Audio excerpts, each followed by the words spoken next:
and essentially determining whether or not you can duplicate it. Now, scientists aside, what was your emotional response? What were you thinking were the implications to the world or man in general from these revelations? I really didn't think about implications of that sort. As far as emotionally, people have asserted that, boy, that must have been the most exciting time in your life, and that's not the way it was. When I first got to look inside the craft, all I can say, it's an ominous feeling.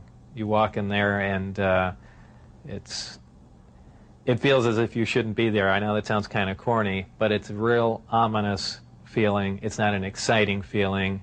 It brings up a whole lot of questions in your mind. Well, where did this come from? And you know that they won't give you the answers to the whole story, but that's the only way I can describe it.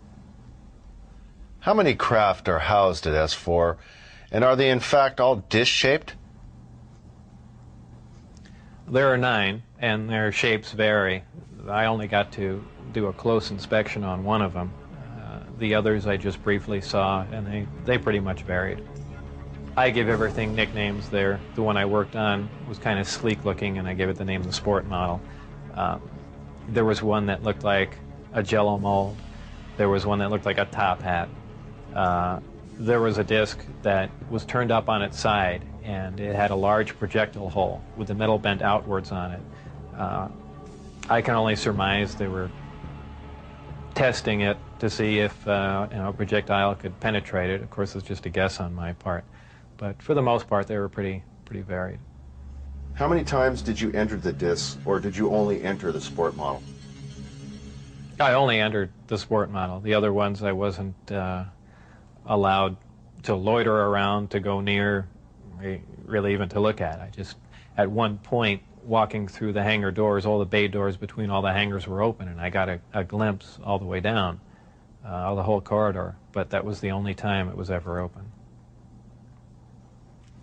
Tell us about the lower level of the craft, where the gravity generators are located.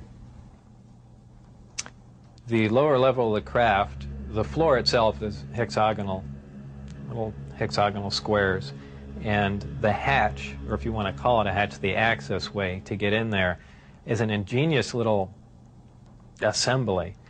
It's a honeycomb structure, and if you put your fingers in one end of the honeycomb and push, all the honeycombs will collapse in on each other, making a hole. It's kind of a neat doorway, something that we could, use. I don't know what for, but I mean, it's something that I haven't seen before, and it's kind of a novel idea, but a very efficient, lightweight, very strong access way. I had to hang upside down in there to see the lower level, essentially, and there were 3 large gravity amplifiers. These devices looked like about a 2-foot diameter, 4-foot long piece of pipe hanging by a smaller piece of pipe from the level above, and they can be independently positioned, and that's what emits the gravitational waves that propel the craft. The second level was the only other level that I was on. It was the main level that contained the reactor where the seating was, the gravity amplifiers themselves, though we also called the devices that hung down on the lower level the gravity amplifiers, because they were really one and the same. They were probably the wave guides or horns, if you want to relate that to microwaves. And really, that's about it. That's all that was on that level. So it's assumed this was not made for a human pilot. It would be extremely inconvenient for a human pilot. Humans really can't even function in there because of the ceiling clearance. The seats were so tiny. It was obviously made for a creature much smaller than a human. How does the craft achieve lift? It produces a gravity wave, which is similar to the gravity wave that the Earth produces. However, the craft phase shifts the wave. In other words, it turns the wave not really in an opposite polarity, but something to that effect, where it will work against the natural gravity wave of the Earth, and it produces a lift in that effect. Is there any internal protection for the crew? Does the craft generate a gravitational field inside the craft itself? Well, the craft generates its own gravitational field. Being inside that field essentially doesn't shield you, but essentially you're in, and this is a terrible way to say it, almost in a different realm, because you're now influenced only by that gravitational field. For instance, people wonder how a craft like this can make a turn at such high speed, a 90-degree turn, when they would imagine people slamming up against the wall or something to that effect. Well, that really wouldn't happen. Inertia would have no effect. You're in a distortion, and don't forget that gravity distorts time and space, so really nothing is going to influence you while you're in there. Describe the gravity amplifiers for us and some of their different operating configurations. There are 3 amplifiers. The craft can operate on a single one, can lift off the ground.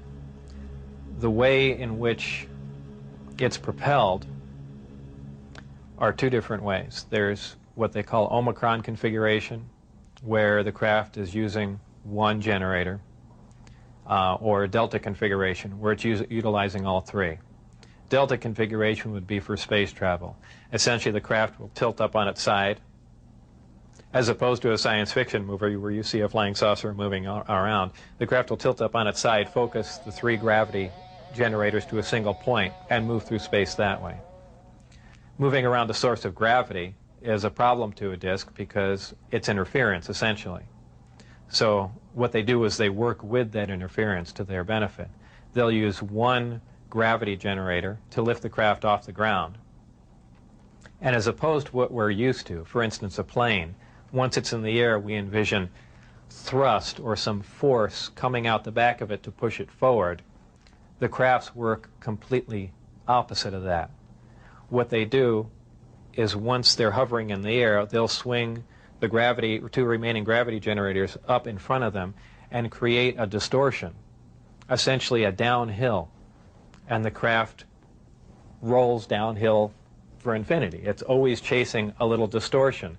That's why they look goofy when they fly around at low speed, because they're essentially, and any time you run over, the gravity field around the Earth is not completely constant and stable, depending on the minerals and density of the Earth underneath it.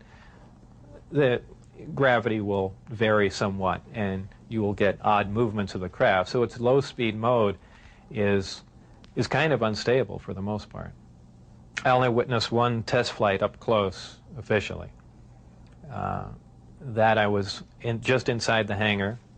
The test was going off probably, just as the sun was going down, and it was a low-performance test.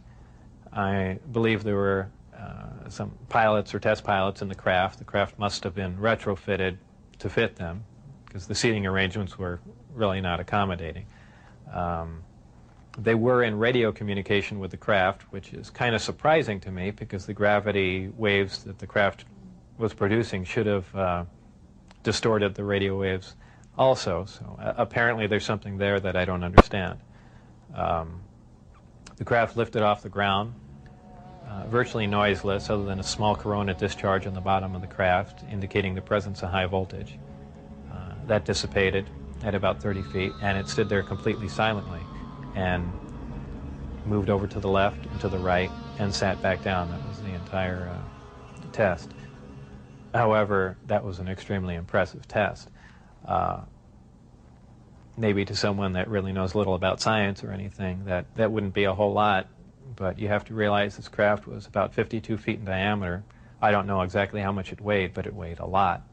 And this was quite a scientific feat, to lift something completely silently, under control, and perform a maneuver like that.